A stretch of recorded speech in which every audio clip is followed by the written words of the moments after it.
Hello दोस्तों, जय श्री राधे राधे। आज की कथा है, हर स्त्री के 4 पति होते हैं। दोस्तों, शायद आप यकीन ना करें, लेकिन यह सच है कि हर स्त्री के 4 पति होते हैं और आपका नंबर चौथा होता है। यह बात आप इसलिए नहीं जान पाते हैं क्योंकि विवाह के समय जब पंडित आपको विवाह का मंत्र पढ़ा रहा होता है, तब आप मंत्र का मतलब नहीं समझते हैं। अगर आप मंत्रों को सही तरीके से समझेंगे तो आपको पता चल जाएगा कि विवाह के समय मंडप पर बैठे दूल्हे का नंबर चौथा होता है। उससे पहले उस कन्या का स्वामित्व 3 लोगों को सौंपा जाता है। दरअसल वैदिक परंपरा में नियम है कि स्त्री अपनी इच्छा से 4 लोगों को पति बना सकती है। इस नियम को बनाए रखते हुए स्त्री को पतिव्रत की मर्यादा में रखने के लिए विवाह के समय ही स्त्री का सांकेतिक विवाह 3 देवताओं से करा दिया जाता है।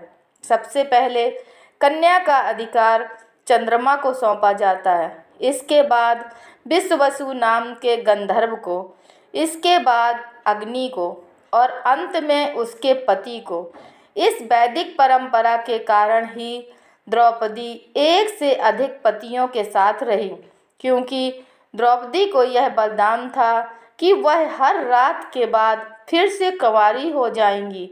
द्रौपदी ने उस समय की व्यवस्था से आगे बढ़कर 5 पुरुषों को अपना पति स्वीकारा था।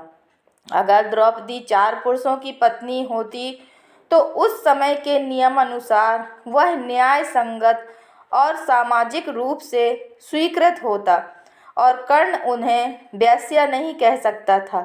स्त्री के 4 पति हो सकते हैं। इस व्यवस्था की शुरुआत करने वाले, या यूं कहें वैवाहिक व्यवस्था को स्थापित करने वाले, उद्दालक ऋषि के पुत्र श्वेतकेतु थे।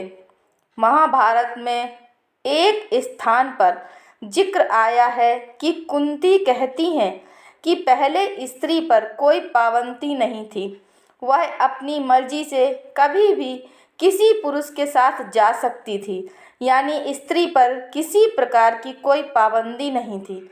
लेकिन धीरे धीरे अधिकारवाद का जन्म होता गया और स्त्रियों की स्वतंत्रता को कम किया जाने लगा, और इसमें श्वेतकेतु द्वारा स्थापित विवाह व्यवस्था भी शामिल है।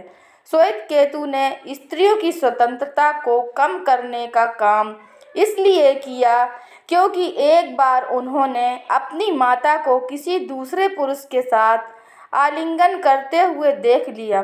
उस समय उनके मन में यह सवाल आया कि वह अपने पिता के पुत्र हैं भी कि नहीं।